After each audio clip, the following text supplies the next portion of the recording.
All right, today we're going to go into the analysis a little bit more formally about surface waves. So let's start with analysis of fluid motion in two dimensions, and we're going to walk through this. It's going to take quite a long time, and the idea is at the end we will get to the dispersion relation for surface waves. Right? So remember, dispersion relation, that's the relationship between omega and k, between frequency and wave number. Okay? At the moment, all we've done is some kinematics, where we've put out some general identities, if you like, about how we can represent a propagating wave in time and in space. But we haven't actually done any physics yet. We don't know what the properties of these waves are in a given physical medium, and it will be different from one medium to another. So in order to get to the dispersion relation, we need to start thinking about the physics of these waves. And we will, throughout the course, be looking at various different media, different situations for different types of waves. We're starting with surface water waves, and each time we're going to derive the dispersion relation and then use the dispersion relation to understand the properties of the waves, how they propagate, how the different wavelengths go at different speeds maybe, the difference between the group velocity and the phase velocity.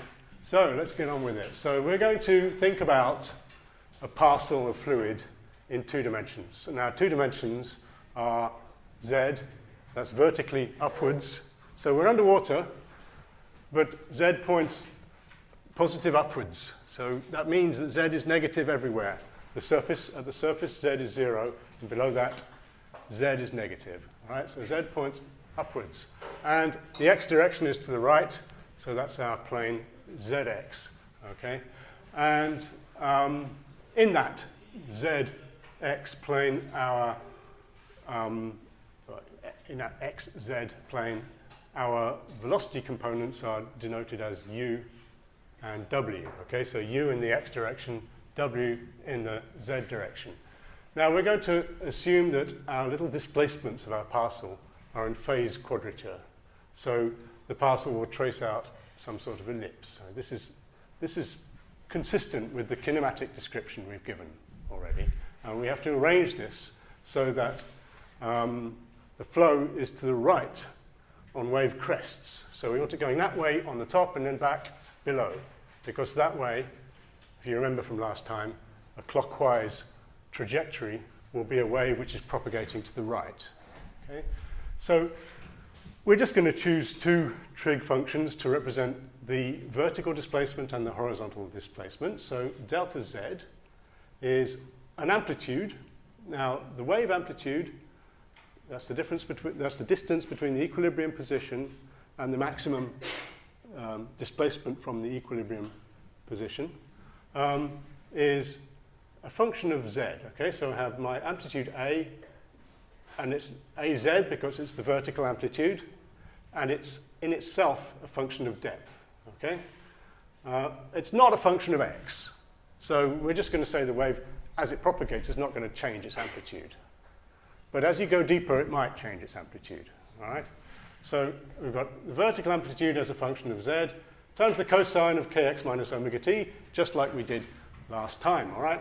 Now, if we do that, then in time, we will get something which, if we start at the top, it will trace out a cosine like that, okay, as time progresses.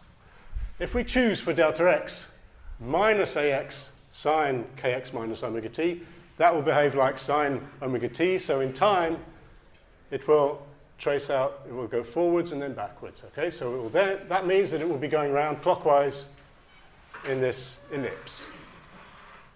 All right, so we are tracing out a clockwise ellipse.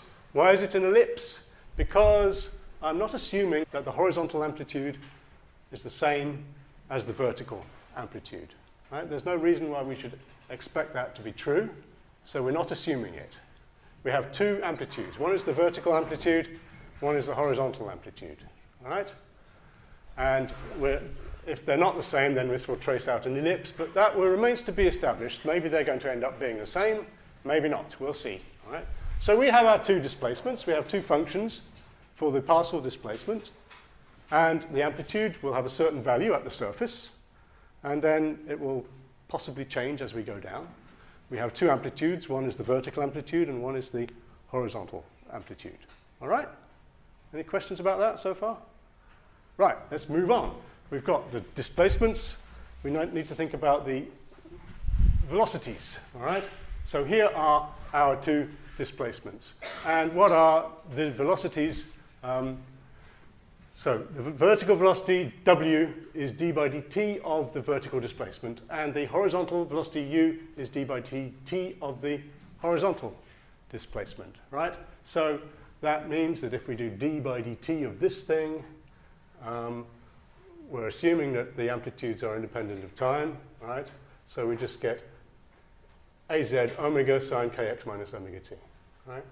And d by dt of this thing, ax omega cosine kx minus omega t. So there we lose the minus sign. We're going from sine to cosine, okay? So we now have two expressions for the velocity. We're going to make a couple of assumptions now. All right, the first assumption we're going to make is that the fluid is non-divergent. So if you think about a box in the flow, what we're assuming is that there is no, if you integrate the flow coming into or out of the box around the whole surface of the box, it will come to zero. There is no three-dimensional divergence. And since we're in a two-dimensional framework here, we're assuming that the y dimension into the screen is non-varying, okay? That means that the two-dimensional divergence here must be zero. So this is just conservation of mass, right? If we say that the fluid is incompressible, which is very, very close to being true, okay? Water is basically incompressible. Then this will express the conservation of mass. Everything that goes in must go out. It's not going to change its density, so that's my continuity equation, effectively. So that's a very, very good approximation. Well, it's not even an approximation. It's absolutely true, all right? So there's one supposition we can apply, conservation of mass. So we call that non-divergent, all right? The divergence of the fluid is zero. The other one is irrotational. Now, that means that the vorticity of the fluid is zero. Now, we spent some time talking about vorticity last week, but when we were talking about it last week, we were talking about the vertical component of the vorticity for the horizontal flow, all right? So it was the vorticity associated with horizontal circulations that we were interested in. That's the vertical component. Now, it's the same thing, but we're just going to flip it sideways. We're talking about the horizontal component into the screen of the flow in this vertical xz plane that we're talking about, right? And we're going to say, now that vorticity is dw by dx minus du by dz, okay? Same, mathematically the same thing. And we're going to say it's zero, right? Why would we say that that's zero? That's much less obvious than saying that the fluid is non-divergent. But it's a pretty good assumption to make in this context of a surface wave. Because if you think about it, what is it that can generate vorticity in a fluid? Anyone got any suggestions? How would you actually, you have to kind of stir it up somehow, don't you? How do you do that in a fluid? How do you change the vorticity? How do you generate vorticity? How do you stir up a fluid? Well, the velocity gradient kind of is the vorticity, right? The question is, how do you put it there? So what is it that supplies the ocean with vorticity on a large scale?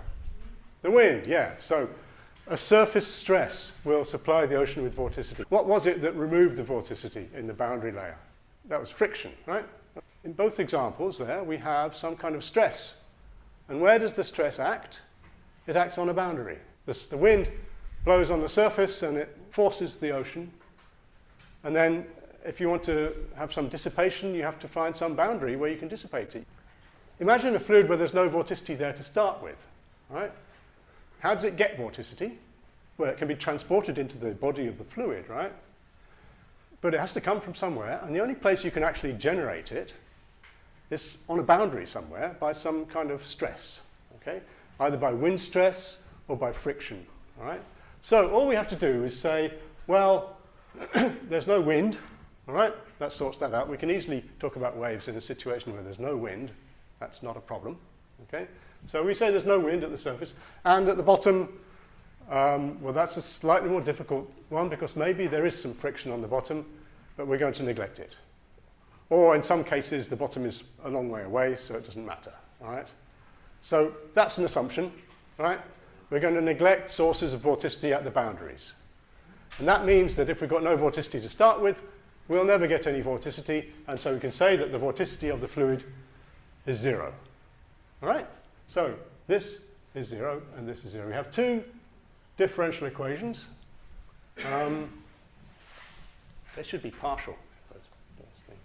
Anyway, and now we're going to, obviously, we're going to substitute our expressions for u and v into these two equations, right?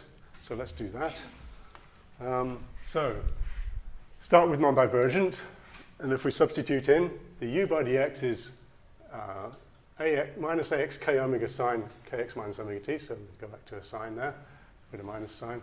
And dw by dz, you have to be a bit careful with that because, remember,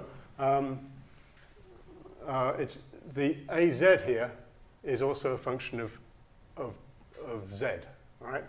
It's not a function of x, but ax is not a function of x, but az is a function of z, all right? So you get this, all right? You can see we can just eliminate this sine function here, and we get this differential equation here, all right? We have one differential equation. Now we're going to apply it to the irrotational assumption, right? And so this is the vorticity. We're going to say that that's 0. So similarly, we have az k omega cosine kx minus omega t. D by dx of az is 0, so that's no problem. But ax might vary with depth. Okay, so we have to keep that d by dz of ax in there. We get two cosines. They can obviously be removed, and so we get another differential equation here. All right, so we now have two differential equations in these coefficients, ax and az. All right? Two equations, two unknowns. So what we want to do next is to eliminate one of the unknowns so that we get one equation in one unknown. We do that by differentiating, okay? So if we take d by dz of this equation, for example, and combine it with this equation, we can eliminate ax, okay? Right, because we've got a d by dz of ax here, we've got a d by dz of ax here. There's a factor of k we have to deal with, but we do that, and then we end up with this equation. Now that is a second order linear equation in az, right? So that's an ordinary differential equation for az that we can solve. And the solution to that equation is just az is equal to a pair of exponential functions, e to the kz, e to the minus kz. And we have these coefficients alpha and beta that we don't know, all right? So how do we find alpha and beta? What do? We've solved the equation. We want to find the coefficients. What do? Apply the boundary conditions, yeah.